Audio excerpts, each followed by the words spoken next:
Today is Friday, October 4th, 2019. Coming up on Roland Martin Unfiltered, a complaint has been filed against Texas Judge Tammy Kemp for the hug she gave Amber Guyger after she was sentenced to 10 years in prison for the death of Botham Jean. We'll give you the details.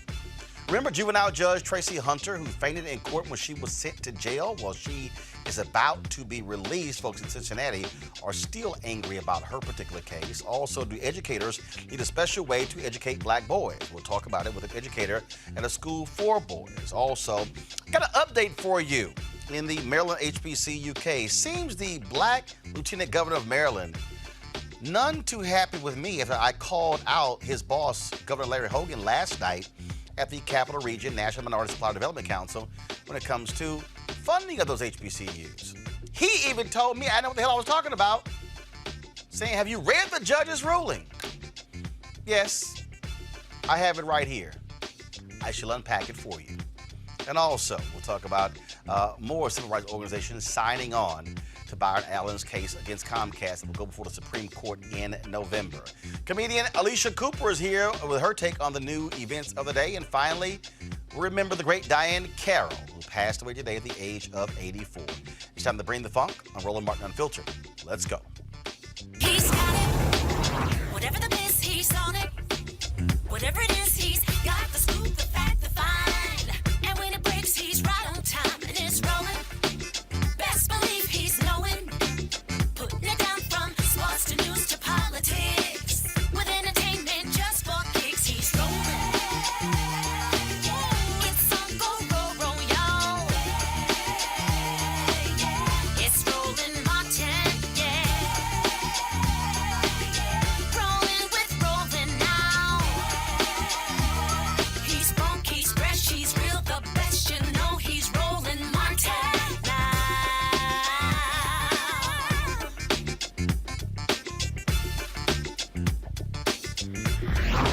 Martin. All right, folks, are still startled with the Dallas judge, Tammy Kemp, who came off the bench to hug Amber Guyger after she was sentenced to 10 years in prison for killing Botham Jean. The Freedom from Religion Foundation has now filed a complaint against Kemp with the Texas State Commission on Judicial Conduct, the agency that investigates allegations of judicial misconduct. The group said Kemp went too far. Kemp has also been criticized by activists who wonder whether a black defendant would get the same treatment. Now, two of the jurors in the case were interviewed by ABC's Good Morning America, and this is what they had to say about their decision to sentence Amber Guyger to 10 years in prison. There was a lot of crying. A lot of crying. When we were told to go decide between 5 and life, that was like, we didn't have words. Prosecutors were asking for 28 years. They were. You all landed at 10. After hearing about how his family talked about him, he seemed like just the light in their lives, and he was kind and just Forgiving. caring and forgiving. And I told everyone, I was like, I'm really having a hard time with this because we all agree that it was a mistake, and I don't think Bo would want to take harsh vengeance. I think he would want to forgive her. And I didn't feel like I had any right to speak for him, and he isn't there to talk for himself. But listening to how people talked about him, I felt like he would forgive her. They asked for 28 years, and I'm going to be honest and true. I was like, I can't give her 28 years. I know a lot of people are not happy about the 10 years, but I felt like, you know, for this case was not like any other case. You can't compare this case to any of those other officers killing unarmed black men. Those officers that killed unarmed black men, when they got out, they went back to living their lives. Amber Guyger, ever since she killed that man, she has not been the same. She showed remorse, and that she's gonna have to deal with that for the rest of her life. Can I give her a hug, please? Please? We found out this morning about what his brother did, and it kind of helped us feel like we ended up with the right decision. One thing that Botham can teach us all is that we should all love each other instead of hate each other. And I honestly think that if Botham would have just got shot and not killed, I think he would have forgiven Amber Guyger. But he didn't just get shot. he's dead.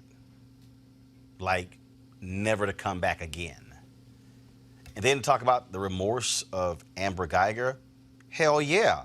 If your ass is facing up to 99 years in prison, you're going to try to show as much remorse as possible. It's still called consequences, folks.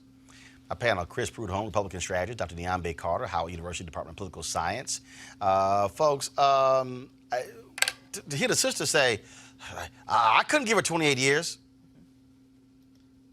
Yeah. A guy is dead because she wasn't paying attention and entered his apartment while he was eating ice cream. Yeah. She's a police officer. Yeah. And I think that part of it too is just in this whole conversation, Botham Jean and what happened is getting lost. It's now about Amber Guyger. It's all about her. And it's like this Not the dead man. Exactly. Her. It's about her. And I think the thing is, I mean, like you said, anybody would feel remorse when you're talking about I can go to prison anywhere from 5 to 99 years. But the fact of the matter is you had the weapon. You were the responsible party. That gentleman didn't do anything, right, other than be in his own home, and you killed him. And the idea that, well, she's sorry, I want them to keep that same energy for every other person that comes in that courtroom under similar circumstances, charged with murder, saying they're sorry and they feel bad. Because there are plenty of people who feel sorry and feel bad and are not getting 10 years for the murder of another human being. In this whole deal about, well, he just wants us to love everybody. Let me be real clear. As a Christian, I can love you while you're sitting your behind in jail. Right. I mean, I can have compassion for you, but there's a consequence. She took a life. And this idea of forgiveness without any kind of act of contrition, nothing to atone, it's just, I'm sorry, and then we forgive you. I feel like that's a really bastardized version of what forgiveness is. I mean, it's an action, and it takes time. And I'm not saying that this family doesn't feel that already. They can do whatever they want. But the way that this has been turned into, well, see, this is what Botham would want. We don't actually know what he would want. Right. He's dead. Now, his family may know best, of course, because they're the ones who are really dealing with this in ways that the rest of us are not. But I think the thing that's really insulting is that it cheapens forgiveness. It's just a thing that you just give people freely. Hey, maybe that's what some people feel, but holding that up as the model for what folks are supposed to do, and I think more importantly, what black people are supposed to do. You can slap us, you can punch us, you can kill us, you can beat us, and we're just supposed to say, we're sorry. I mean, we saw this with Charleston, and I think about this with Eric Garner's widow, when she said she didn't want his damn forgiveness, right? He could go to hell with that forgiveness because her husband was dead. And people said, oh, that was so horrible. She wasn't gracious. But anger and rage are also legitimate emotions that black people are not allowed to feel. I mean, can we go through that and some of that too on the way to that forgiveness? Well, in regards to what the juror said, it was actually kind of frustrating to me because it was almost she was almost placing Amber as the victim and not both. Right. And it's very, very disappointing. I think it's especially in this day and age that we're in society. I think it sets a standard and a tone to kind of how things are. And the fact that he was, as his mom obviously expressed outrage, differently than the brother, but I mean, he was, like she said, he was sitting there innocently in his own domain, his sanctuary, eating ice cream, relaxed, not a threat to her at all. Even when she walked in, he wasn't a threat to her. Even if it was not his place. The reality is that he was not a threat, just sitting there eating ice cream, doing what he was doing. And the fact that all the blame has been, well, she's been placed as kind of as a victim, I think it's a real problem in society. I think people look at the number 10, but the reality is that she probably will be doing 4 or 5 years and she'll be out. Right. If not sooner, you never know. I just think that, again, when we discussed this now for 2 days, there is this expectation that black folks are to forgive. And I made the point. It's been 18 years since 9/11. White folks have not forgiven anybody. There is revenge. There is justice. And that always exists. And the thing here is, right, the mother made it clear that we are taught to forgive as Christians, but there are consequences to your actions. And that's the key there. So the issue is not the brother hugging. The issue is not even really what the judge did. It is you get 10 years in prison, you're a police officer. I have an expectation that as a cop, you are to operate at a much higher level and a much higher care when it comes to handling of a gun. So I'm going to hold you to a higher standard. Absolutely. And I do think for Judge Kemp, it is an issue because I don't know of any case where a judge comes and hugs a defendant.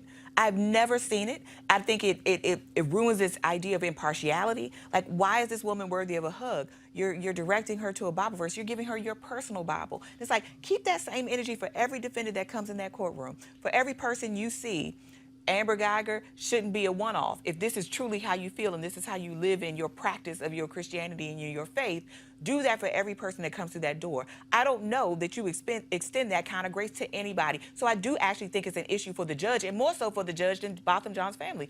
They do what they want to do. They're private citizens, right? And they're processing a loss. You are a judge, and it should never be the case that it looks like any defendant is getting preferential treatment, much less a police officer, like you said, who have a responsibility for our health and safety every day, which is a responsibility that most people don't carry. And we also don't carry guns on a day-to-day basis either. And Roland, to your point earlier, what the young lady in the juror was saying is that he is not shot. He's dead. He's gone to never ever return. And I think the thing that really bothers me, I think is a huge concern, should be for all of us, is that I think it somewhat, in a sense, indirectly, civilly kind of sets a standard and kind of a template for other law enforcement. Like, oh, shoot, I'm so sorry, it was an accident type thing. And it's like, oh, well, so now that's the bar now. So say, oh, okay, well, we know it's an accident, but... Oh, my bad. Right. But like you said, it has to be a higher standard. You're beyond trained than someone who's a licensed to carry a weapon. You're a law enforcement officer. Absolutely. They didn't have this for that officer in Minnesota when he killed that white woman. Yeah. Oh, and first of all, I see nobody to come off the stand with their Bible saying, let's hold him and pray for him and find Jesus. I'm just saying. All right, y'all going to go to a break right now. We come back. We're going to talk about the Maryland HBCU case, which is, of course, coming up against a deadline where the governor needs to actually make a much better deal. We'll also talk about how to educate our black boys. And so all that coming up next, Roland Martin Unfiltered. You want to check out Roland Martin Unfiltered? YouTube.com/Roland S. Martin. And subscribe to our YouTube channel. There's only one daily digital show out here that keeps it black and keep it real. It's Roland Martin Unfiltered. See that name right there? Roland Martin Unfiltered. Like, share, and subscribe to our YouTube channel. That's YouTube.com/Roland S. Martin. And don't forget to turn on your notifications so when we go live, you'll know it. All right, folks, you've heard me talk a lot about marijuanastock.org. Why? Because I want to keep you informed of investment opportunities that make sense. We've all watched the growth of the cannabis industry. A recent report by New Frontier Data estimates the global cannabis market at over $340 billion. Now, we know that marijuana legalization is sweeping the country state by state. We also know that marijuana has a good cousin, the hemp plant, with a much higher concentration of CBD. That means hemp gives you all the medical benefits of marijuana without getting you high. Until recently, hemp farming was practically legal in the U.S. and heavily regulated by the DEA. However, the 2018 Farm Bill changed all of that, making it legal to grow hemp CBD in the U.S., thus creating one of the largest commodities worldwide. Very simple, folks. They need land to grow all of the plants, and that's where the folks at 420 Real Estate come in. Their business model is simple. They buy land that supports hemp CBD grow operations and lease it to licensed, high-paying tenants. That's right, they are hemp CBD landlords, and you can get in on the action. Now, what 420 Real Estate has done is grant a special to the folks who watch Roland Martin Unfiltered. Originally, the minimum investment level for this crowdfunding campaign was $500, but they've lowered it to $200. That's right, $200 up to $10,000. Now, again, let me recap. This is a $340 billion industry that is still growing. You can participate with as little as $200. All you got to do to invest is go to marijuanastock.org. It's marijuanastock.org. You want to get in the game and get in the game now. And many of you know that I am a huge supporter of charter schools, school choice, parental choice, whatever you want to call it. And why is that the case? Because I do not believe there's only one way to educate a child. Of course, I created the initiative School Choice is the Black Choice because I'm just not interested in waiting for somebody else to figure out how they should educate black folks. I believe that we should take control of our own destiny, and that is running charter schools, being in control of the curriculum, being in control of the finances, which means controlling the education of our children. Next week, I'm going to be in Denver for a town hall taking place at the Potter's House, Denver, and that's going to be taking place on Friday evening. We'll be live streaming that event as well, and it's taking this conversation there. And I'm saying that again because what I'm sick and tired of hearing is back and forth, this whole drama of the teachers union versus privatization, white folks trying to take money. The reality is this: black children, Hispanic children now make up a majority of those who are in public schools, which means that while white folks are taking their kids and going to private school and they put them in parochial school and going elsewhere, these public schools is where we are. And so what are we supposed to do? We also know when it comes to the school system how they treat black boys and how oftentimes they get lost in the system, especially those who have specific needs. So what is the key to educating black boys? You keep hearing people say, oh man, it's just so hard. My next guest actually says, we also know how to do it. It's called putting in the work. Sean Hartnett, founder and executive director of Statesman College Preparatory Academy for Boys here in Washington, D.C. How you doing, Doc? Doing fine, thank you. So here's what I find to be interesting is that when we had our conversation during Congressional Black Caucus, and it was very interesting to me to hear the pushback of folks when you were talking about the school and when you were saying, wait a minute, hold up. I have taken the exact same young boys that the traditional system had, where they couldn't learn. Mm-hmm. They come to your school and they can learn. Mm-hmm. Yet folks say, you shouldn't do what you do. Mm-hmm. It is mind-boggling because folks don't want the idea of you controlling the school because it's not according to the system that they're used to. Mm-hmm. There's not much I can say about what you just said. I think it's very difficult to be in a space where you are trying to do really, really, really good work for a group of kids who need it more than anybody else, and you get any pushback at all. And so when you are sitting in a space where people are coming at you from every direction, and you can't figure out why we wouldn't want the group of gentlemen who we all say needs a lot of help to get that help, I don't understand it. And what was interesting to me when we had this conversation, when you said, y'all kids, y'all blowing my phone up, trying to come to my school, which says that clearly they're not getting something here. What is it? I mean, what is the difference between what you are able to do and what's happening in traditional schools to be able to get these young black boys to excel? You know, I learned a couple of things doing this work that I've just been profoundly impacted by, and that was because we did something unique and open in this school. We went and talked to black boys. Black and brown boys, 450 of them across the nation at a bunch of different schools all over, age, grade 3 and up. Talking to a second grader, it's hard to get them to get past the excitement of lunch, in PE. But when you start talking to kids who are a little bit older in age, it's just amazing that they will tell you what they are experiencing. They will tell you why things are going well, and they will tell you why things are not. And after 450 conversations asking these young men the exact same questions, I learned a few things. One, I don't think anybody will find a surprise. Relationships matter. How these young men, we pushed them hard to describe what is it that makes you feel like you're in a relationship with a teacher, and they gave us more information than perhaps we were ready for. But they want to be in classrooms where their teachers are in control of the classroom. They want to be in classrooms where their teachers know exactly who they are, love them for exactly who they are. And what I kept finding was that these young men were saying, if you love me, then I will do your math. Right? I've never met an 11th grader, 12th grader, 4th grader who loves math the way an adult would love math, right? But they love their teacher. And if I love you, then I will do your stuff.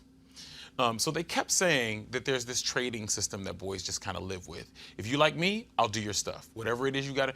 And, I mean, the amazing thing of watching a boy who's had an A in science, an A in science, an A in science, an F in science, an A in science, an A in science. And yes, well, what happened for the F? Well, that teacher didn't like me. So you decided to get an F in a subject that you've done well in all these years. Absolutely. If a young boy, all of us know this to be true. If a boy loves his teacher, he'll go through the wall for her. Go through the wall. And if they don't like that teacher, or if they think the teacher doesn't like them, they will do nothing for that teacher.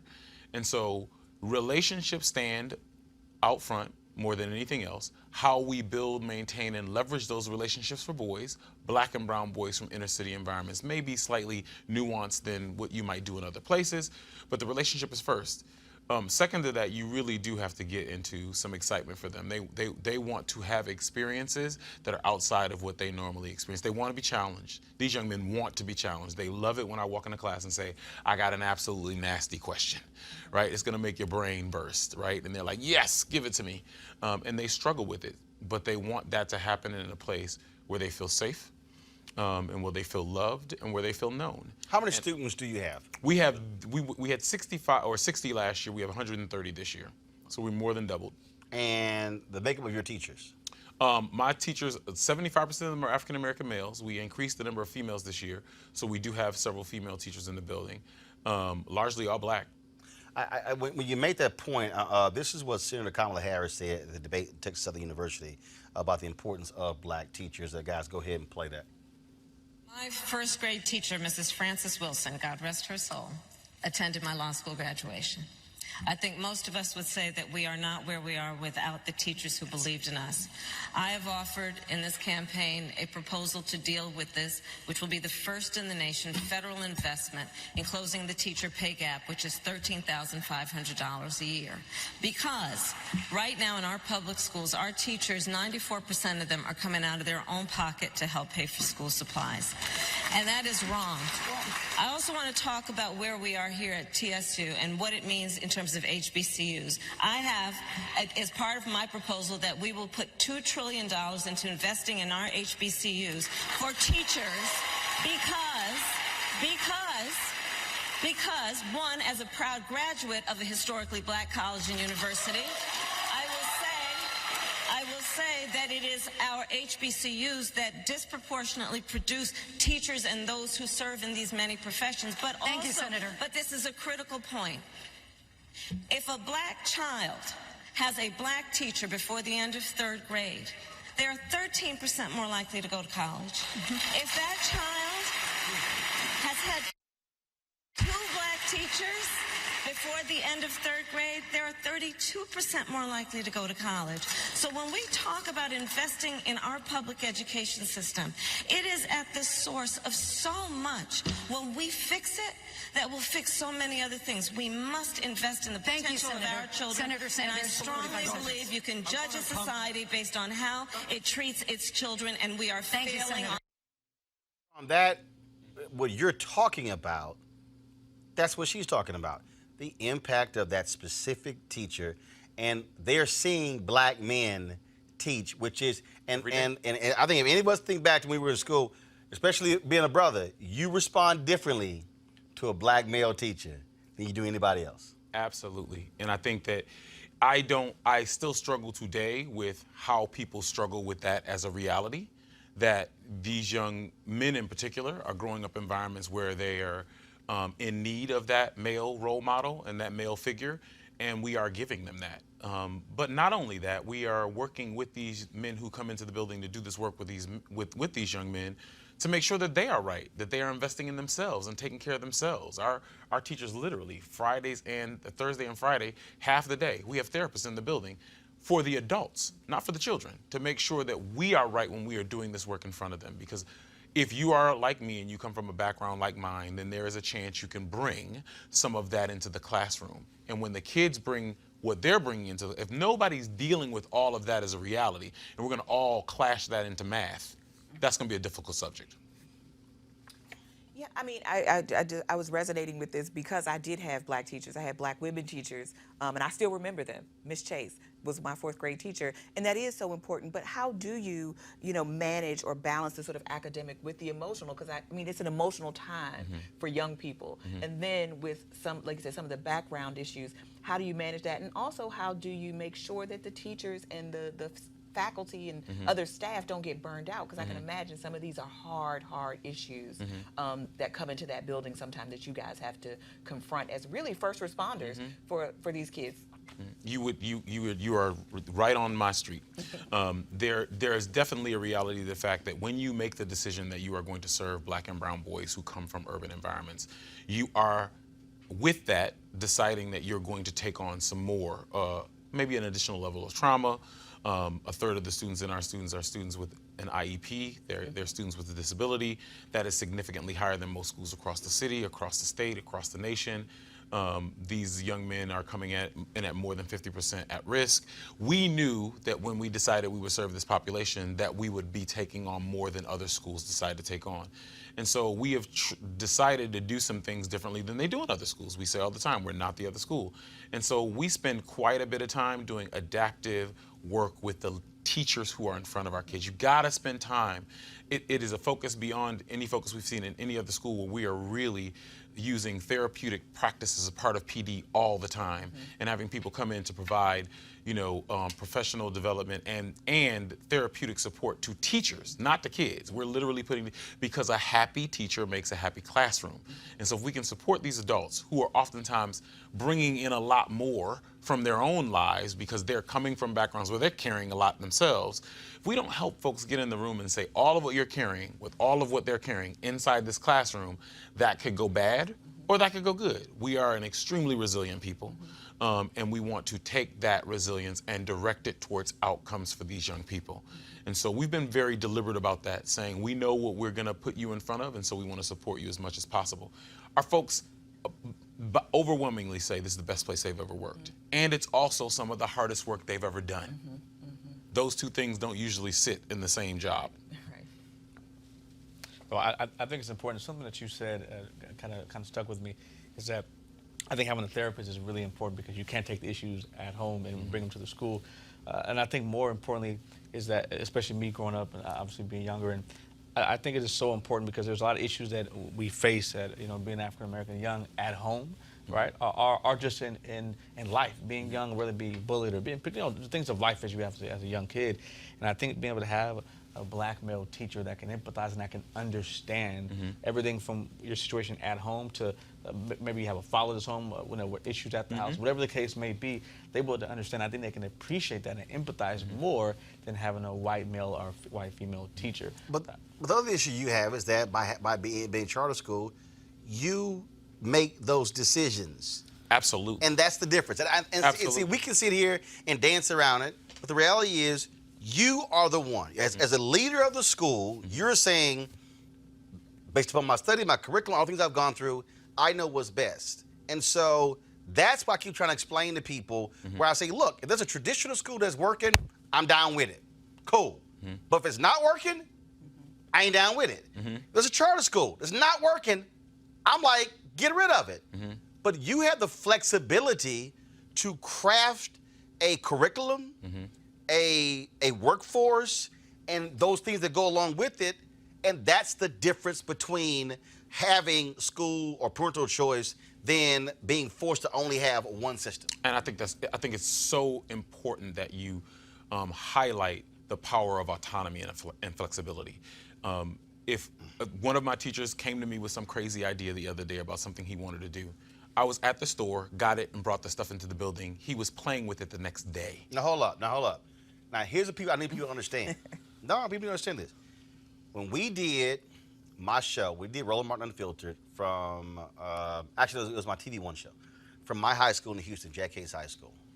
First, we could not live stream using one system because in the district, you could only use this one unit to stream out.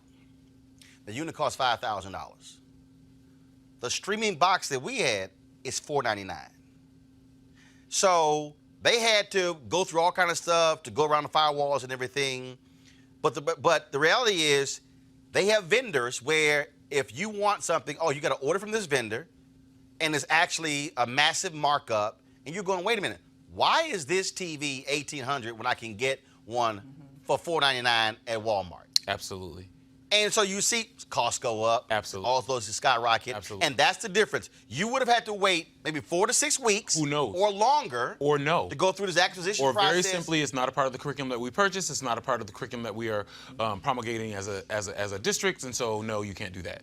The next day, he was playing with it, trying to figure out whether or not he could make this work, what he would need to do to it in order to get the kids excited about it. It was a blast, right? And so that level of flexibility and autonomy, and let's not forget, I am sitting over a $3.8 million budget this year, making decisions about who gets contracts and who doesn't, right? Working within the community, finding people within the community to do this work, spreading some of that. Schools, there's money in this. There's tons of money in this, and I'm making decisions that are supporting. I've hired 2 parents who now work in the building, right? Who put their kids in the school, fell so in love with the school they applied for every job until they got one, right? And so that's the kind of impact. When we talk about a community school, we're in a community, bringing people from the community in. We're also employing people in the community. We're working contracts. We have a floor that needs to be replaced. Crazy set of circumstances around how they were going to get it done. And I'm like, can I just call somebody? We called 3 people. They're like, oh yeah, we can do that. I can work female-owned businesses, black-owned businesses to bring them in to do, to make some of this money as well. And I think that that's a significant part of why it's important that we be a part of the leadership of these schools as well. That's what I keep laying out. But most importantly, those black boys are now learning where before they're getting something they were failing. Before. They're getting something they weren't getting before.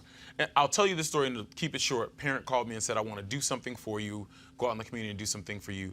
And I'm like, well, it's not that. No, I want you to understand. She took her son to a movie, the Fast and Furious new movie that came out. And she said, I'm sitting there with my son, enjoying the time with him, watching this movie we shouldn't be watching. And these cars are on the edge. They're speeding by, going on the edge. And she said, I had this sudden moment where I realized that me and my son were there last year. We were going over the edge. We were on the edge speeding real fast, and then Statesman dropped into our lives. And now I'm at a movie enjoying time with my son. And I want to thank you for that. This is different. And this is not, it's important to say, this was not one of my parents who has a lot of need. This is a parent who was doing okay. But you went through a divorce, son going all kinds of crazy because dad is now out of the home. You're trying to figure out how you do it, balance work and manage a family, and you need help. And we landed there. We created a relationship where the son isn't getting as much trouble. She's not getting calls every day. He's not getting suspended. Son's doing work. He comes home every day and talks about school. She's like, this kid has never talked about school. What are you all doing? Well, I don't care. Keep doing it. We don't want anything to get in the way of a school that's doing that for a family. And that's one story. You aggregate that to all of the kids who are in our 70% of our families will tell you a story like that tomorrow. And that's why I say, so if you're traditional over here and you're not cutting the job, doing the job, and you over here are, I don't want you having 100. I want to see 400, 500. Because if that I disagree with you. Well, keep it small. I want to manage it. No. Forget that. I want to see 1,000 and 2,000 because we have to be able to also create scale and then begin to replicate that because you got to save as many as possible. And I think people don't understand that those formative years, those first K through 5 are the formative years, and studies don't lie. If they don't get it in those years, you're playing catch up for the rest of your life. And that's frankly a death sentence for many of our kids. So keep it up. We certainly appreciate it, man. Thanks a lot. Thank you. All right, folks, got to go to a break. We come back, we're going to talk about Maryland HBCUs. The Republican Lieutenant Governor wasn't too happy with me because I called out his boss last night at the Capital Region National Minority Supply Development Council. He told me I didn't know what the hell I was talking about. You sure? Next, Roland Martin Unfiltered. You want to support Roland Martin Unfiltered? Be sure to join our Bring the Funk fan club. Every dollar that you give to us supports our daily digital show. There's only one daily digital show out here that keeps it black and keep it real as Roland Martin Unfiltered. Support the Roland Martin Unfiltered daily digital show by going to RolandMartinUnfiltered.com. Our goal is to get 20,000 of our fans contributing $50 each for the whole year. You can make this possible. RolandMartinUnfiltered.com.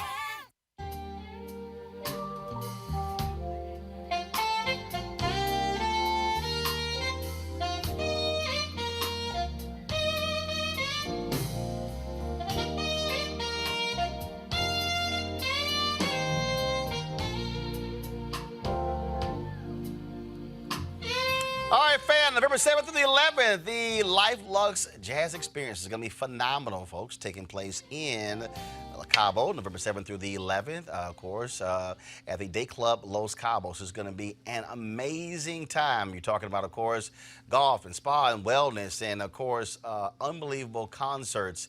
The second annual Luxe Jazz Experience will feature folks such as Mark Curry, Joel Albright, Alex Bounion, Raul Madon, Incognito, Pieces of a Dream, Kirk Whalum, Average White Band, Donna McClurkin, Shalea, Roy Ayers, and Ronnie Laws and Ernest Quarles. For Tom Brown as well. Folks, it's going to be amazing. So if you want packages, go to lifeluxejazz.com, LIFELUXEJZZ.com, or if you want to watch the live stream, that's right. They have a live stream there, folks. It's very simple. You go to gfntv.com, gfntv.com. The live stream pass will cost you $10.99. And so they're selling those packages between now through October 30th. And so if you can't make it there, but you want to experience everything there, you can do so with this pass. I'll be broadcasting Roland Martin Unfiltered that Thursday and Friday from the Luxe Jazz Experience. But again, if you want to experience it, all you got to do is get your live streaming pass, folks, which will cover all 3 days of all the concerts taking place there. $10.99. So go to gfntv.com, gfntv.com. Looking forward to it. All right, folks. So we started this week off talking with Kristen Clark, the Lawyers Committee for Civil Rights Under Law. She's the president and executive director about the HBCU lawsuit that has been going on now for 13 years in Maryland. Governor Larry Hogan has proposed a $200 million settlement. That would be $200 million over 10 years to the 4 HBCUs in Maryland. That's, of course, Morgan State, Bowie State, Coppin State, University of Maryland, Eastern Shore. Now, the Baltimore Sun called that offer, frankly, a disgrace. They blasted it. The Legislative Black Caucus in Maryland also disagrees vehemently with that as well. They say that simply is not enough. So last night, of course, we've been talking about it all week. I had Kristen on Tom Joyner Morning Show. We've been discussing on this show as well. And so last night, of course, we broadcast from the Capital Region National Minority Supply Development Council, okay? Or the Capital Region Minority Supply Development Council. They had their Leaders and Legends Gala, presented the award to Marilyn Mosby last night. And yet, before I spoke, I mentioned from the podium the situation in Maryland, and I called on the people. And we're talking about, folks, the top 100 MBEs in this region who were there last night, more than 1,000 people. And I called on them to demand that Governor Larry Hogan do more. Now, the HBCUs, what they have said is they will accept $577 million. During the trial, an expert said that because of what Maryland did, the number really is around $2.3 billion. Others said it's about $1 billion. So the school said, you know what, settle this lawsuit, we'll accept $577 million. Hogan, in turn, offered $200 million. First of all, he initially offered $100 million. Then he goes up to $200 million. And then he sends a letter to the Black Caucus saying, with a red line saying, final offer. Well, he's been criticized all week for that. So we were at the event last night, as I said. And so one of the folks who also got honored was the Lieutenant Governor of Maryland, that is Boyd Rutherford. So this is quite interesting, y'all. So he goes up, he gets honored, and I'm in the green room. This is a photo of him. So I'm in the green room, and he comes through the area. I walk out, shake my hand. He goes, you really don't know what you're talking about on this Maryland case. I said, oh, really? I don't. I said, I've only been covering this case for the last 8 years. Yeah, you know what you're talking about. You know what you're talking about. Have you read the judge's ruling? I said, you do know that I've had the lead lawyers on the show numerous times explaining the case. Also on this show, I had the Republican Attorney General candidate who was running, who talked about the case.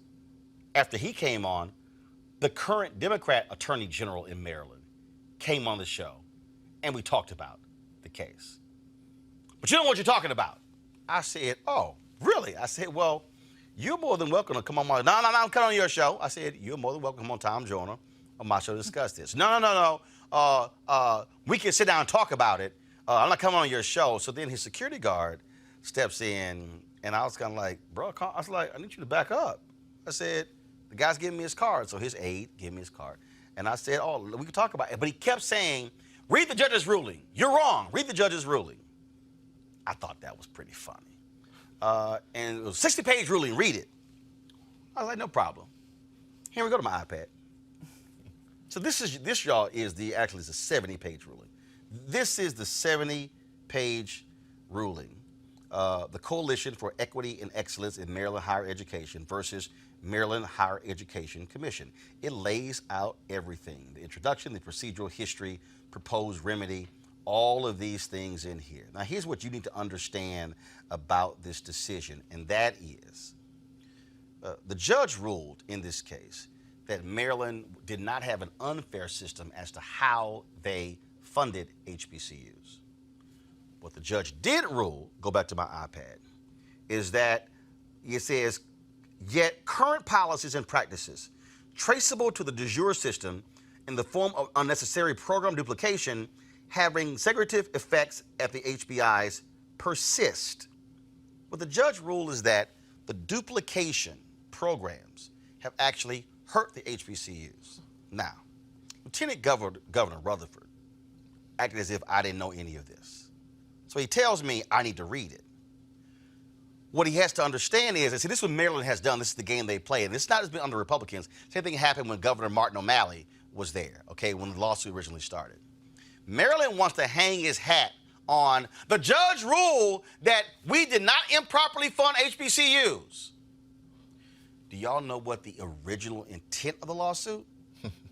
It was duplication of programs. So the original intent of the HBCU lawsuit in Maryland is exactly what the judge affirmed in her decision. They don't want you to know that. And so when the lieutenant governor tells me I need to read the judge's ruling, I read it. Here go my iPad. I read it. In the several years since this court found that the plaintiffs, including the Coalition for Equity and Excellence in Maryland Higher Education, had proved the existence of unnecessary program duplication having segregative effects at the HBCIs, mediation proved unsuccessful and a lengthy remedies hearing followed. Unfortunately, see, the governor act like I couldn't read. Unfortunately, the state did not engage in a serious effort to propose a remedy prior to the hearing and did not permit the coalition's experts to consult meaningfully with relevant state actors, including the presidents and faculties of the HBIs and of the state's traditionally white institution, TWIs. As more fully explained below, the court is forced to conclude that neither side's proposed remedies are, for different reasons, sufficiently practicable, educationally sound, and likely to achieve the greatest possible reduction in segregative effects to justify ordering their imposition. Instead, the court will order appointment of a special master, and it goes on and on and on. So when Lieutenant Governor gets indignant to say, I need to read the judge's ruling, here it is. This is the judge's ruling. This is it right here. Now, I'm trying to figure out what the hell he was hanging his hat on, because the judge clearly stated that by Maryland allowing duplication, that meant that the HBCUs had programs that were creative, that were attracting white students and other students. Mm-hmm. Then, when the traditionally white schools in Maryland saw that, created the exact same programs, and anybody knows successful students and numbers follow and money follows. So what happened? When Morgan State created a computer program, Towson State saw it. Y'all, it's in the ruling. You had about 120 or some odd students who were at Morgan, about 20 at Towson. They created the program, it flipped. Mm-hmm. Towson had more than 120, and it dropped down less than 30 at Morgan. Because guess what? Students are going to go where the resources are. Students are going to go where the resources are because that's where faculty is. That's where better facilities are. And so what the HBCUs are saying, Lieutenant Governor Rutherford, Governor Larry Hogan, is that in order for us to create these programs, you got to get rid of duplication, and we need the additional funding to be able to build these programs up. Hogan wants to give $200 million over 10 years for HBCUs, which means that's an average of $5 million per HBCU per year. Now, Hogan also wants to hang his hat on by saying, in the last 5 years, our budget has provided $1.15 billion to HBCUs, the most ever. That's your damn job. You don't get a pat on the back because you do what you're supposed to do. The problem is the state doesn't want to settle. So, Lieutenant Governor Rutherford, what exactly is your point telling me to read this judge's ruling? So when the show's over, I'm going to send an email to his aide, the brother who handed me the card, and I'm going to say, decision read. Now, when do you want to talk? Because it hasn't changed anything. Look at my panel. I want to bring in Eugene Craig here. Eugene, what is laughable here is that, again, Maryland wants to say the judge made it clear that there was no unfair funding practices. Now, boo, I need you to focus on what the judge did say. Okay, so that issue has been that there's no unfair how HBCUs are funded in Maryland compared to TWIs. But Maryland won't deal with the duplication of programs and the remedy. And that's the problem. It is a problem. All 4 HBCUs are hurt. You know, you use the example of the computer science program at Morgan and Towson. I mean, you know, Coppin and Bowie both have nursing programs, and you've seen nursing programs pop up at Towson and other PWIs. You know, engineering program between Morgan and Maryland. So it's an issue. I think, you know, Lieutenant Governor Rutherford should come on the show and should address this to a black audience. That's my stance to say as a former vice chair of the Maryland Republican Party that was elected after Larry and Boyd were elected. I think, you know, both Larry and Boyd served in the Ehrlich administration. They should probably take a page out of former Lieutenant Governor Steele's book. You know, when Michael Steele was Lieutenant Governor, he made it an issue. He made it a priority to make sure that the HBCUs in Maryland got the resources they need, and that was including specialized program funding. A lot of the buildings you see at Bowie right now, I went to Bowie State, you know, the CLT building and the business building were both funded under the Ehrlich administration. And so, you know, Boyd, you know, needs to somewhat get off his high horse. He needs to come talk to his black audience, talk to Joyner, and talk to any other black audience that wants answers on this. And then, you know, look, you know, and this is my position, if the state doesn't want to settle, okay, then I think the special master to come in and mandate the state fully fund this at the $1.2, $1.3 billion is actually going to take to really close that gap. It was laughable, Dr. Carter, to watch Lieutenant Governor's reaction last night, telling me I know what I was talking about. And I'm sitting here going, dude, you lost. But we can like, you lost. And we can also count. And I think that $200 million figure is such an insult.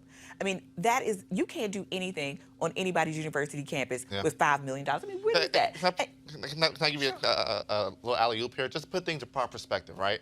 In my last year at Bowie State University, the state funded Bowie State at roughly about $35–40 million. You know, that was about a third of the budget for Bowie or whatever.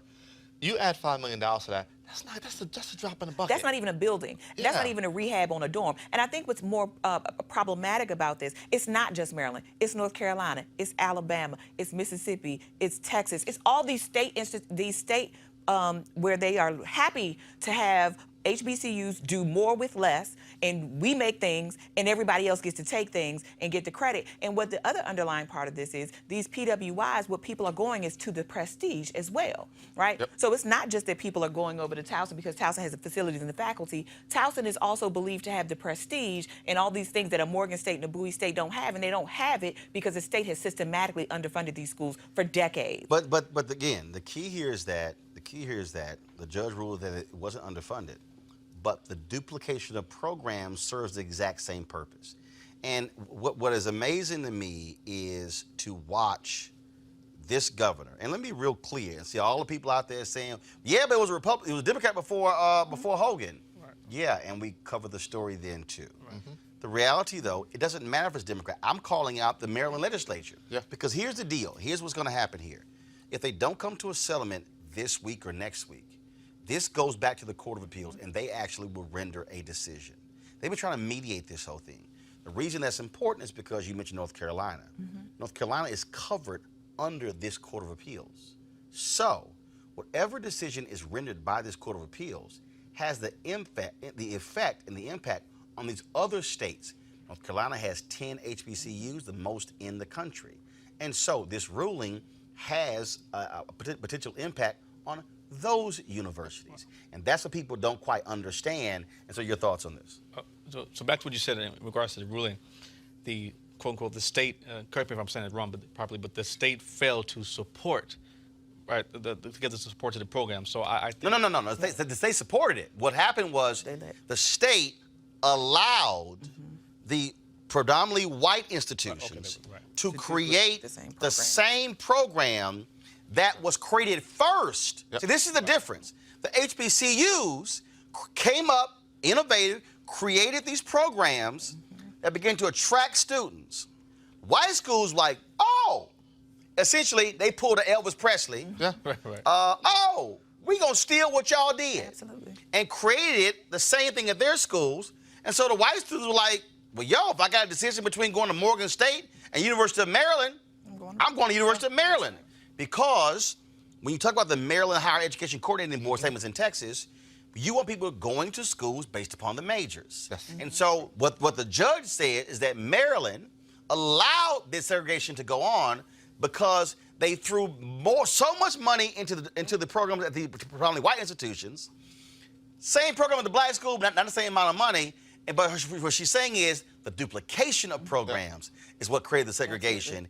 And that's what the schools are saying you got to ante up the money for because you allowed those schools to grow and prosper with duplicate programs. No, I agree. And to your point, $5 million is a joke. I think they definitely, a party aside, I think it's definitely important that we are obviously disproportionate and have obviously less resources. I think it's important to get that money and so we can have the resources to do what we have to do. I think $10 million, I think $25 million, $50 million is a joke. But it's not fair to allow other schools outside HBCUs to have the resources to be able to prosper and succeed. Meanwhile, our schools are basically left to the wayside and say, oh, well, we don't have to tell you this worked successfully over here. So essentially what you're doing is saying, well, we'll just take it from there to there. That's not right. You can't take away you can't take away their platform. Folks, the folks at colorchange.org, go to my iPad, please. You'll see this is the petition that they have put together. Tell Governor Hogan to pay HBCUs what they are owed. You can sign this petition, folks.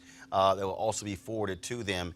In addition, what we want you to do is to also pick that phone up and during working hours on Monday, we want you to call and let the governor know that you want to see a real settlement take place. The number is 410-96, right there on the screen, right here, 410-974-3901, 410-974-3901. I also, let me do this here. I also, last night, again, I was talking with Darryl Barnes, who heads up the Maryland Legislative Black Caucus, and he had this message that he wanted to share with folks. And this is important because, again, I keep telling folks they need our support. I've been pushing the Divine Nine, NAACP, Urban League, and Reverend Sharp's National Action Network because there should be a mass rally. There should be mass mobilization putting external public pressure on Maryland and this governor to do what's right. And so last night, at last night's award ceremony, this is the head of the Black Caucus in Maryland, Delegate Barnes. This is what he had to say.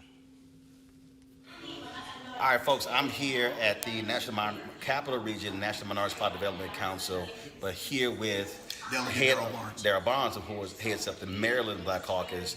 I was telling you about the group I text. What do you need from them? I need support. I need. This is an opportunity to rally the troops, to bring everyone together as we fight this injustice right here in the state of Maryland, where the governor has offered us $200 million to settle a decade-old lawsuit. It's been over 13 years. The state has said that this lawsuit should be settled around $1 billion. The plaintiffs have come back and said, we'll settle for $577 million. The governor sent me a letter and redlined it and said, take this $200 million or leave it. That's unacceptable. And I believe that we can do more. I believe that we need more help.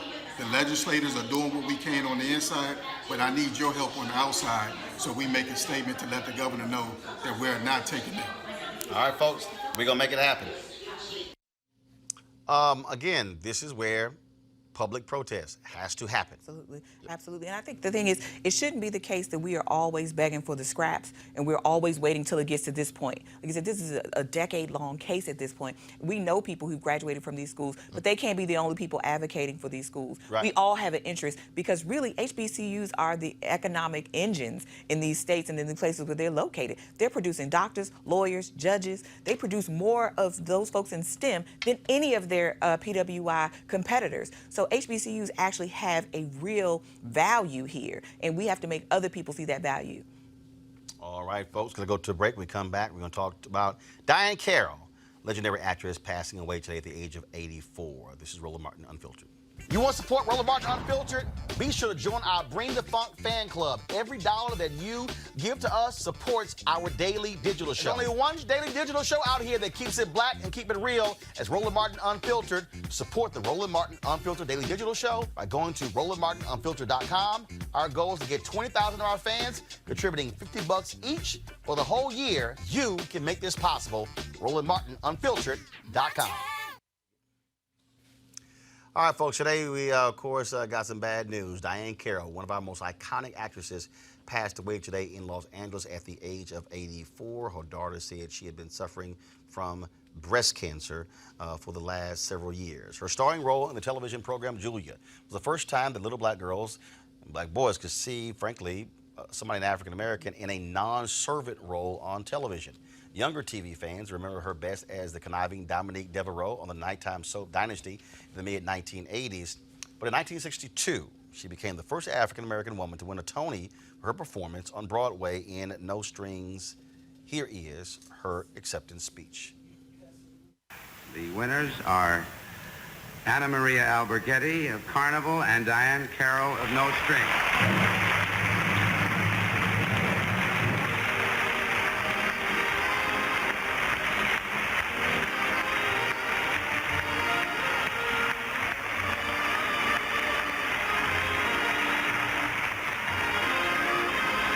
Diahann Carroll leaving her table where she was seated next to Mr. Kiley and Richard Rogers, going up to the stage. This award for her appearance in No Strings.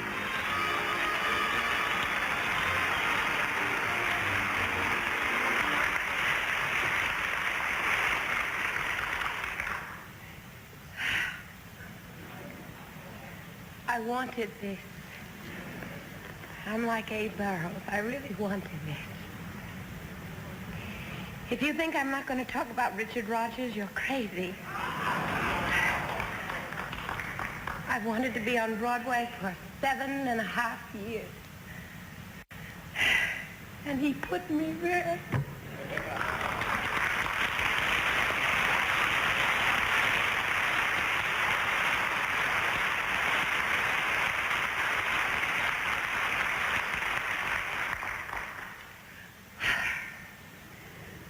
I would like to go on and do other things, but I will never forget. Because this man knocked on my door. He called me. And I love him. And thank you very much. Tributes have poured in all day. Taraji P. Henson tweeted this: R.I.P. Diahann Carroll, thank you for paving the way. It was an honor to know you, Queen. Your legacy will live on through us all. Viola Davis, my greatest blessing is that I had the honor to connect with you on a personal level. You shared your humor, your mess, your mistakes, your talent. You were authentic. As a woman and actress of color, that will be your legacy. Ava DuVernay tweeted, Diahann Carroll walked this earth for 84 years and broke ground with every footstep. An icon, one of the all-time greats, she blazed trails through dense forests and elegantly left diamonds along the path for the rest of us to follow. Extraordinary life. Thank you, Miss Carroll. And this from Debbie Allen. Diahann Carroll, you taught us so much. We are stronger, more beautiful, and risk takers because of you. We will forever sing your praises and speak your name. Love, love, love, Debbie. course, Diahann Carroll has lived an amazing life that her family and friends can be proud of, and so certainly, job well done, Diahann Carroll. I want to go to our panel real quick here. Robert Townsend cast her in the movie The 5 Heartbeats, and we had reached out to him and was not aware at all of her passing, and was shocked by it. She battled breast cancer. Last I saw her was when she was actually at the MLK Memorial in 2011. She was part of the program there as well. And the thing about that I can say, if you ever obviously watched her or met her, she operated with a certain air. And when you approached Diahann Carroll, you approached her like you're supposed to approach a grown woman.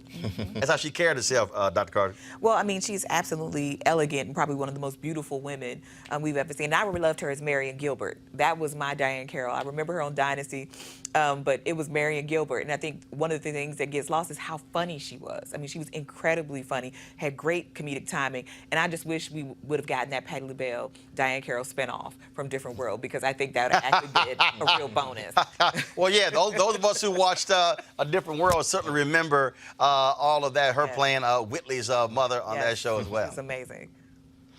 Well, I'll jump in. The thing is this, I think we can attribute this era that we're living in right now of black girl magic, of black women, really, really coming into their stride in the arts and media to Diahann Carroll, to the walls that she, took a sledgehammer through.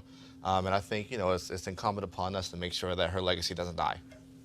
A lot of people also remember Claudine, the role she played there as well, but the other thing is that she also played a pivotal role during the Black Freedom Movement. And the thing people forget is that some African Americans were saying, why wasn't Sidney Poitier doing what Harry Belafonte and Dick Gregory was doing? Dr. King said, look, we need y'all doing what you do. And what people don't realize is, although Diahann Carroll was not in Selma, she was not in Birmingham, she was hosting a number of fundraisers at her apartment in New York City. So while folks were marching, you had to have somebody who was raising the money that was bailing folks out of jail, and that was huge in terms of her role in the civil rights movement. Right. No, I think she obviously left a great legacy, and I think importantly that we don't talk about on an often daily basis, it's important to have black women role models that are at a prestigious level.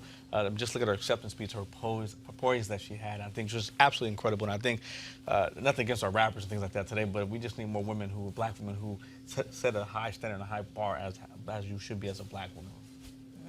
Again, Diahann Carroll passes away at the age of 84. Next week, we'll continue to remember her and share more remembrances from Black Hollywood. Got to go to a break. We come back. Might as well end this week with a little funny stuff with my next guest. She got something to say about life, and we'll break it down with her next. Roland Martin Unfiltered.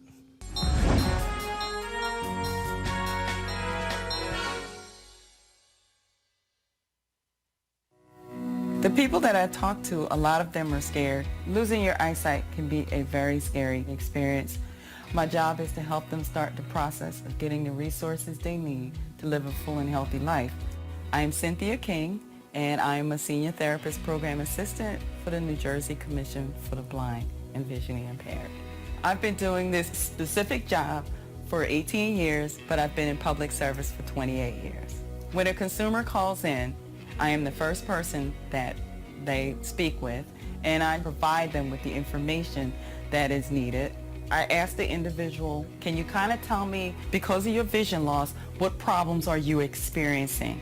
And then a lot of times that'll usually open it up to say, well, you know what? I used to really enjoy reading and I'm not able to read my books anymore. Or I used to love to cook and I can't see the buttons on my stove. Then we can come out and do a home assessment to determine if there are any technical aids or any techniques that we can assist them with so that they can be able to maintain some of their independence.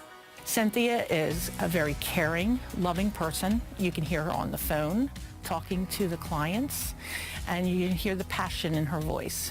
She gives her all to you. When I first started, we didn't have the health care that we have now. We didn't have the salary and the income that we have now. When we went through a rough time during the reduction in force, AFSCME ensured that fairness and seniority secured my job.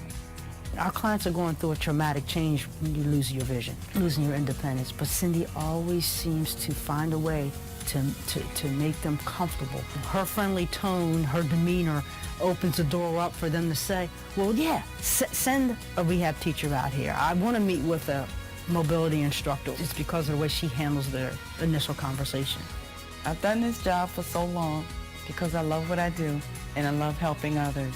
This job has been so rewarding for me on every aspect in my life, and the joy of knowing that I have helped someone to continue on their journey.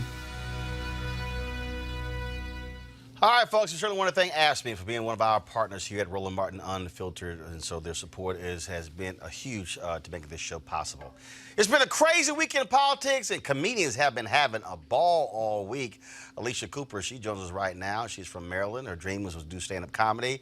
Well, her dream has certainly come true, and she's back to visit her hometown. Welcome back. Hey, thanks for having me back, Roland. Well, you know, I don't know. You sure you got your papers? You know, Trump might call ICE. Hey, you know. Hey, I got it in my he ain't down with brown people. No, I keep mine on me.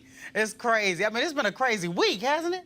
I mean, I've never seen nothing like. We got judges hugging convicted murderers.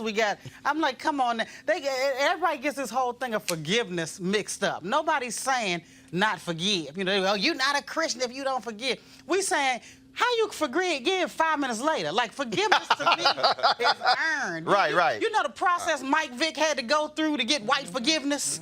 You know, it was a loss of a career, jail time. He had to go into all these programs and PETA and all this stuff, and then had to go and wash dogs. And I mean, this man had to do everything to get his life back, and he earned forgiveness. So how come we don't ever have any stipulations on earning our forgiveness? Oh, no, that's not how it goes. No, that's not how it goes. That's not how it goes. Like, let me process this whole thing first. Like, I'm just supposed to forgive you immediately? When does that happen? Well, speaking of process, we started the week off with Donald Trump finding out about this call to Ukraine. Right. And then he called it fake news. Then he came out and said, yeah, I called him. Yeah. You know if you're going to lie on the beginning, you don't come out and admit it. And then comes out and says, Chad, I want y'all to get involved, too. But when that man stood in front of that podium on the campaign trail and said, Russia, if you're listening, he should have been cuffed right then and there. If there's no consequences for this man, he's not going to stop. I watched the Roy Cohn documentary, and we realized that that's who he patterned his whole life at. They do everything in full view and right out front, so you can't say that it's collusion or conspiracies. They try to do it that way, but he's bad at it. You know, he's bad at it. Like you said, you're going to lie on Monday and then say something else Tuesday. But Giuliani's the same way. He lying in the same soundbite. That has probably been, I saw one tweet where somebody said, oh, my goodness, we're losing all that respect we had for Rudy Giuliani as America's mayor. And somebody said, when? Who? They're like, who you talking about? Who are you talking about? That man is plumb crazy. And Donald Trump, you know he crazy. He couldn't even win his own home state. So when your own home state won't vote for you, that's because they know you full of crap. Hillary won Illinois. You know, so I'm like, listen to the people that know this man the best. They know that he's a crook and a criminal, and who voted for him. You can't never get nobody to admit they voted for him, but somebody voted for him, right? What's wrong? You uncomfortable? Well, Alycia, look at it. What's wrong? You sweating? Yeah, you need to be sweating. They ain't gonna let you back in the White House. You okay? You be sweating down there. I think I'm right. I heard you grown down here. You all right?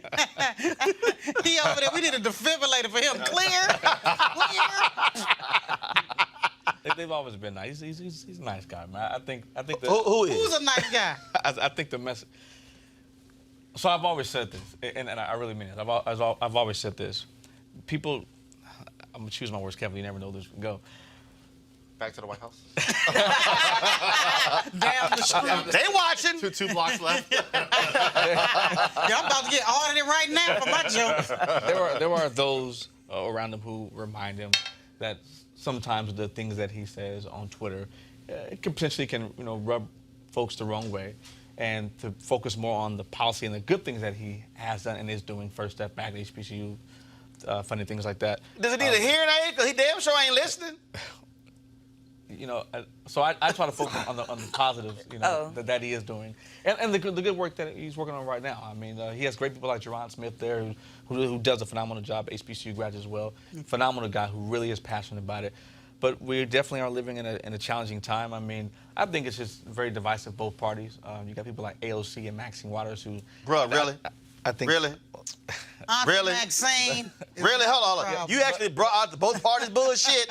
Really? Well, but for Maxine to say that, I mean, it's one thing for them to say impeachment, but for her to say that he should be jailed in solitary confinement, that's a bit much. He is a thug in chief. Well, I mean, Representative Waters has been around for, what, 30-plus years in the House. She's been longer than that if you look at California politics. She is not the issue. She's had her own corruption scandal as well. So I mean, but she's not calling Ukraine and telling them to look into this man's life. Well, and also, she's not going on record and saying, hey, you know, murder teenagers who were now exonerated for crimes. She's also not owning buildings and keeping people in slums, right? Like, she's not discriminating against people and the properties that she owns. Right. She's not doing any of the things that Donald Trump has done over his history. And she's not the president. See, if this was in court, sustained. Alycia to be sustained. Because sometimes you just can't defend people, even if you like them as people, even if he's your party. It's just not defensible. It's not even worth it. Well, but I generally. You're right. You can't defend everything, but I generally. Because it's not. Correct, but I generally, based off of my relationship and what I do know, I mean, overall, I mean, I say what I mean. Somebody loved Hitler too, but that don't make him a good person. He's not forgivable. I would venture to say we probably know the same thing, and the thing is that there's very little you could defend Donald Trump at this point. Oh, well, I mean very, very minutely. You mean on that issue, or I mean, hell, on any issue. I mean, life. Very broadly. This is a whole other. We running out of time. This is a whole. This is a whole other conversation. We got time for that. Hold on. Let me help you out. This is my shit. Okay, all right. We don't run out of time. I own all this. Right. So, Shell, we can go to 9 o'clock. Right. So, you know, we don't know we out of time. We've done that before. We've done that before. Don't be trying to look to the clock when the seat getting hot. Right, and we all know the only person he ever hired that was qualified to do their job was Stormy Daniels. So we don't know nothing else about no Donald Trump and his administration. It is horrible, and people need to get up and vote this time. People want to say, oh, your vote doesn't count. It does count if you use it. But when we focus on a more policy, right? This man, all throughout the whole campaign trail, he didn't have one policy. What policy did he have during the campaign? But let's talk about hate them. But let's talk about but let's talk about what he.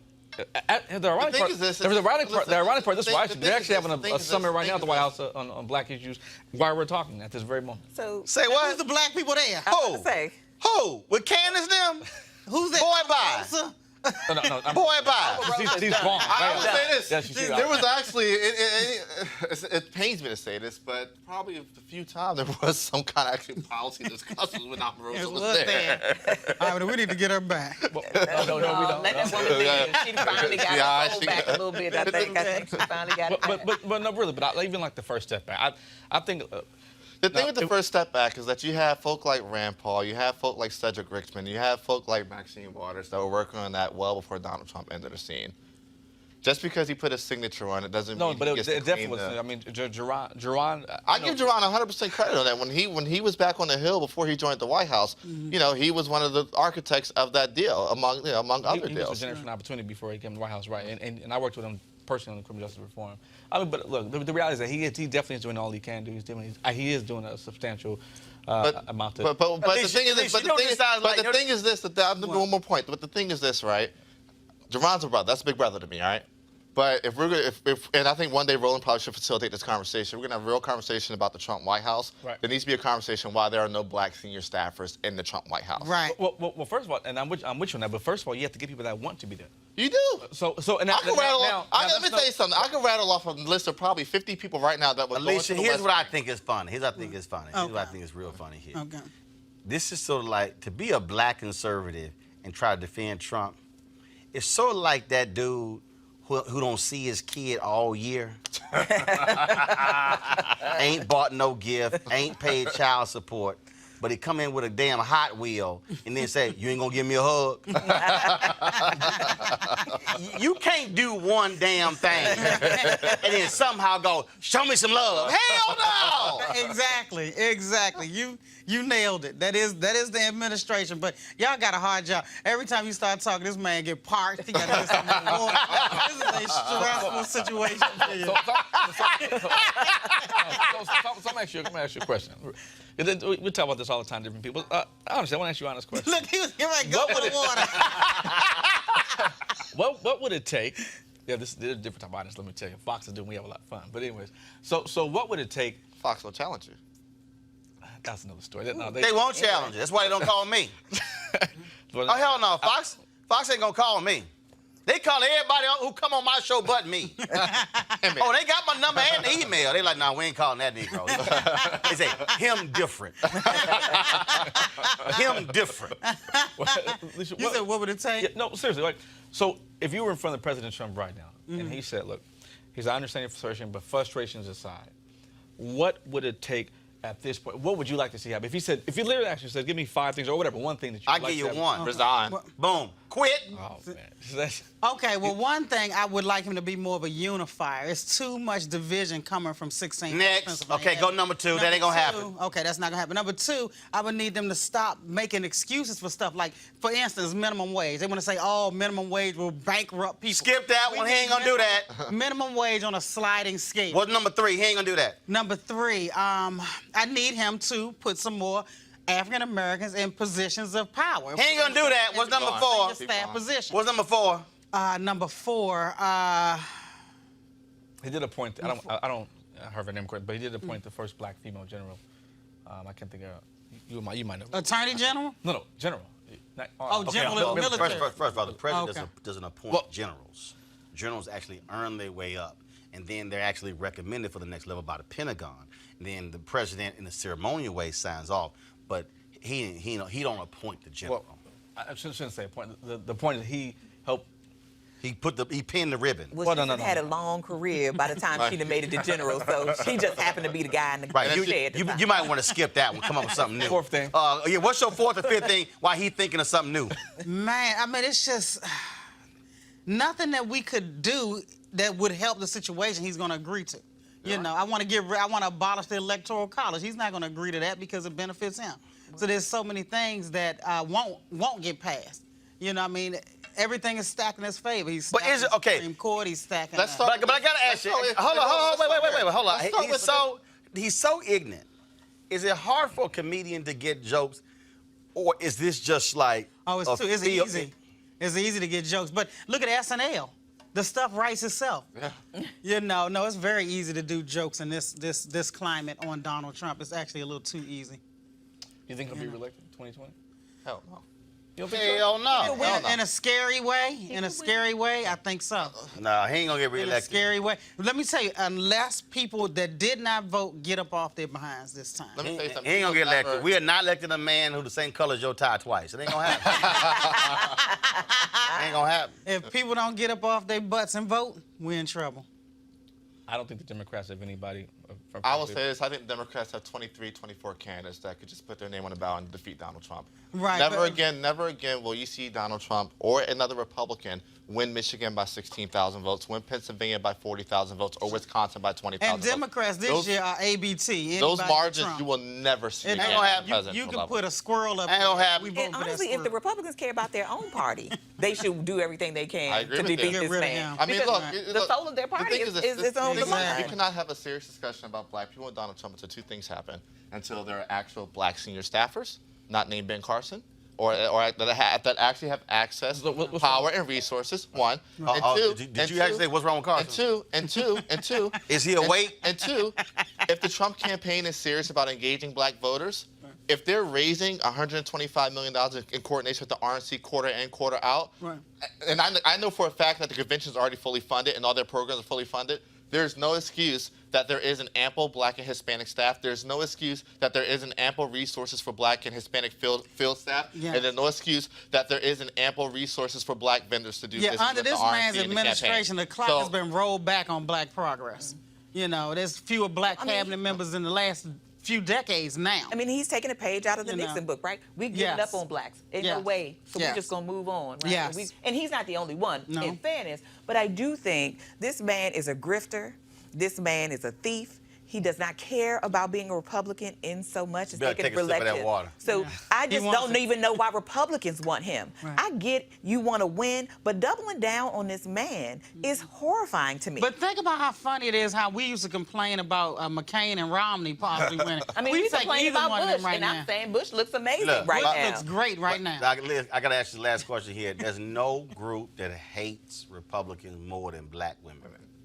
I'm talking about With good it ain't, reason. Ain't even close. Black women That's just true. and, no. The Republicans told me that I was in a meeting with Rice Previous and the sister Tara Wall was like, "Don't know black women don't like us at all." Oh, no. Why?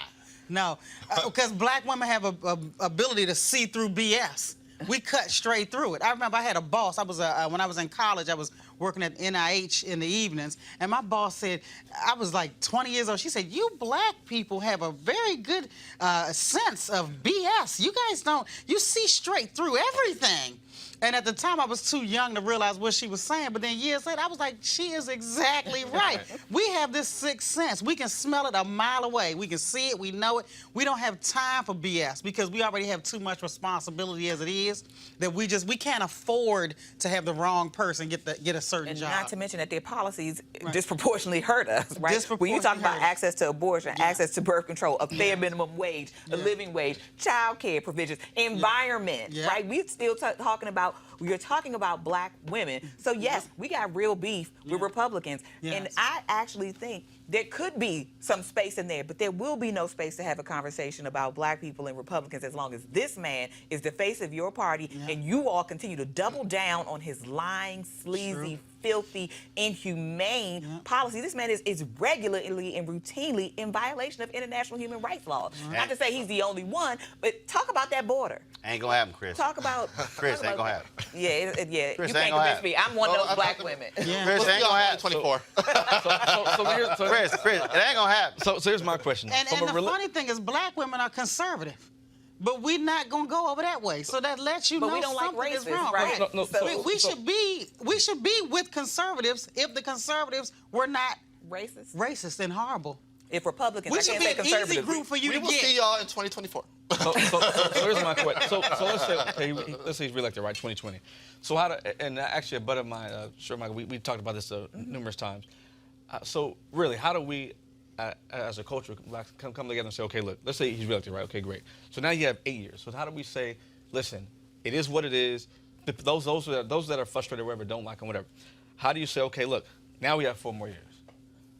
Okay, first of all, we can't just sit back and say, first well. First of all, you ain't got 4 more years. Okay, so this is now October 2019. I'm talking about 2020 once he wins the re-election. No, he ain't gonna win. So I mean, so you might want to focus on you got 13 months. So you might want to focus on that. You ain't gonna get 4 more years. Get ready for another. But I want to see the GOP antics. No. You ain't getting 4 more years. But Roland, there's when he a lose, massive. I want to see the antics. It's gonna be hard to get him out of there. Oh no, absolutely. But no, there's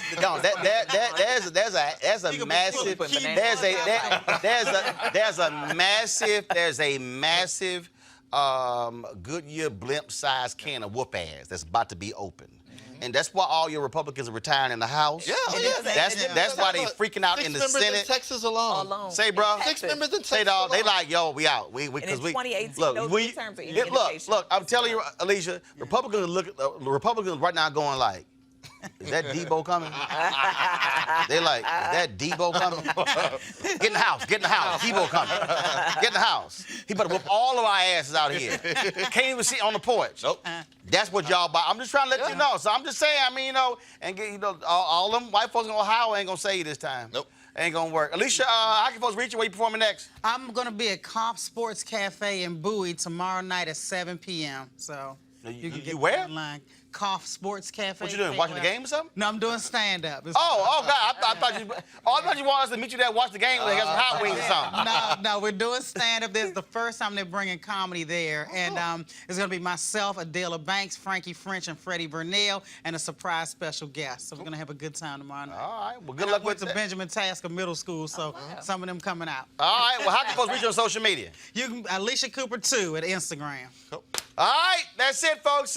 We got to go. First of all, fantastic week. Don't forget, folks. First of all, tomorrow I'm going to be in Baltimore I have to give a speech tomorrow, civil rights taking place tomorrow.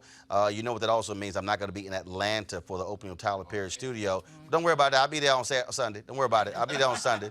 And so, again, Civil Rights Gala tomorrow night in Baltimore. I'll be giving the keynote speech there. Trump probably going to come up. And, again, I'll be at Tyler Perry's opening with studios this weekend.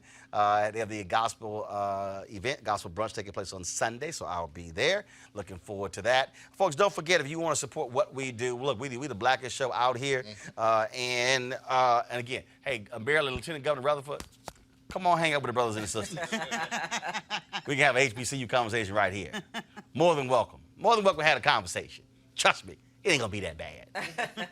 Again, folks, support Roland Martin Unfiltered. Join our Bring the Funk fan club. Every dollar you give goes to support this show. You can give via Square, Register, PayPal, also, of course, Cash App. All of that, go to RolandMartinUnfiltered.com. Every week we end, of course, showing you all of the people who actually donate to our club. If you see your name, just send us an email. If you don't see your name, but you've already paid, you know we're going to check to see if you paid. Send us an email and we'll actually add you to it. Don't forget, you also get discounts by joining our Bring the Funk fan club for products that are on RolandSMartin.com. All right, y'all, I got to go. Chris got to drink some more water because it's rough being a Trump-loving black Republican. Holla!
You want to check out Roland Martin Unfiltered? YouTube.com/Roland S. Martin. And subscribe to our YouTube channel. There's only one daily digital show out here that keeps it black and keep it real. It's Roland Martin Unfiltered. See that name right there? Roland Martin Unfiltered. Like, share, and subscribe to our YouTube channel. That's youtube.com/Roland S. Martin. And don't forget to turn on your notifications so when we go live, you'll know it. Hey everybody, this is your man Fred Hammond, and you're watching Roland Martin, my man, Unfiltered. Hi, this is Essence Atkins, and you're watching Roland Martin Unfiltered. Hey, yo, Peace World, what's going on? It's the Love King of R&B, Raheem Devon, and you're watching Roland Martin Unfiltered. Hi, my name is Brescia Webb, and you're watching Roland Martin Unfiltered. Ow. Well, I like a nice filter usually, but we can be unfiltered. What's going on? This is Tobias Trevelyan, and if you're ready, you are listening to and you are watching Roland Martin Unfiltered. What's up? I'm Lance Gross, and you're watching Roland Martin Unfiltered. Hi, this is Cheryl Lee Ralph, and you are watching Roland Martin Unfiltered. I mean, could it be any other way? Really? It's Roland Martin.